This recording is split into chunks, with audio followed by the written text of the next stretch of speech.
معانا سخان يونيفرسال 10 لتر. في مشكلة عدم الإشعال، إن هو أول ما بنفتح المية بيتكتك بس مفيش دخول غاز، وده سبب بيقابل معظم الفنيين و90% منهم بيغير الدايرة، والمشكلة بتبقى حاجة تانية. كمل معايا بقية الفيديو وأنا هشرحلك إيه المشكلة وإيه السبب. مساء الخير يا جماعة، أهلا وسهلا بيكم. معانا سخان يونيفرسال 10 لتر. في مشكلة إن إحنا لما بنيجي نفتح المية، وأنا هجرب دلوقتي قدامكم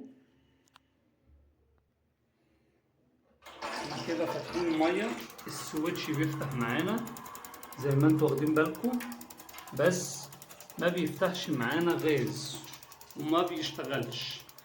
ده بيبقى السبب إن عندنا هنا في مشكلة. القطعة دي اسمها كويل، بتبقى مسؤولة عن دخول الغاز، وعند ما نيجي نقفل المية بتقفل الغاز عشان ما يسربش السخان اللي هو يفضل شغال دايركت. وانا اوريلكوا ازاي تعرف ان هو بايظ وعاوز يتغير، بس قبليها لازم تقفل الغاز عشان ما يحصلش تسريب زي ما انا عملت كده بالظبط.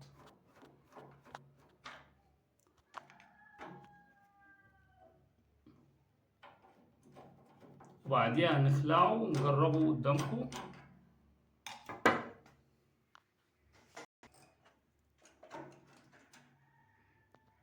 المفروض الجزء ده طول ما هو السخان مش شغال بيبقى مفتوح معانا كده، اما انا بفتح المية بيسحب معاه لجوه، وانا هجربه دلوقتي.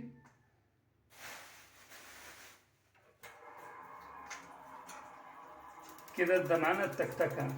المفروض الغاز بيديله ضغطة ويشتغل معانا. هو طول ما بيعمل معانا كده بيبقى الجزء ده بايظ وبيضطر يتغير، واحنا جايبين غيره اهو.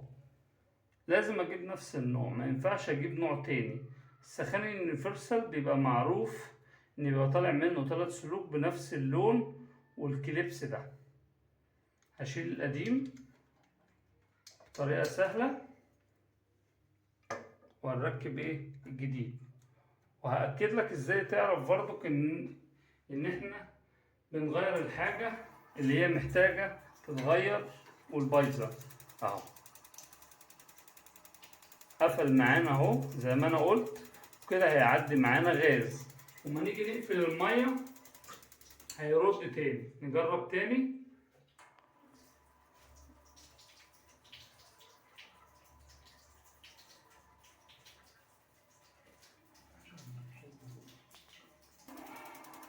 اهو خد معانا القفل. فبالطبيعي بعد ما نركبه السخان هيشتغل معانا على طول، وانا هقفله دلوقتي واجرب السخان.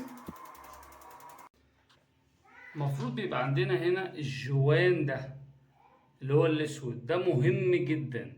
ما ينفعش ان انت ما تيجي تفك الكويل يقع منك او تلاقيه مقطوع وتقفل.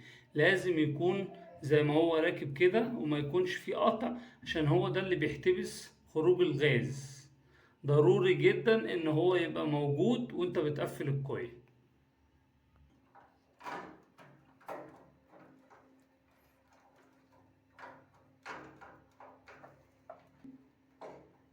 وما ينفعش تجيب حاجة تانية، لازم يكون زيه بالظبط عشان ليه تطبيعة معينة يقفل مكان الغاز.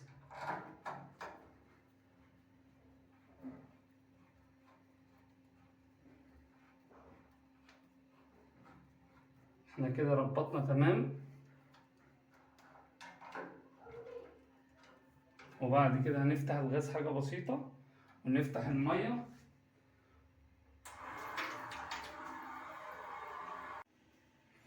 وبعد ما ركبنا الكويل هنجرب السخان قدامكم.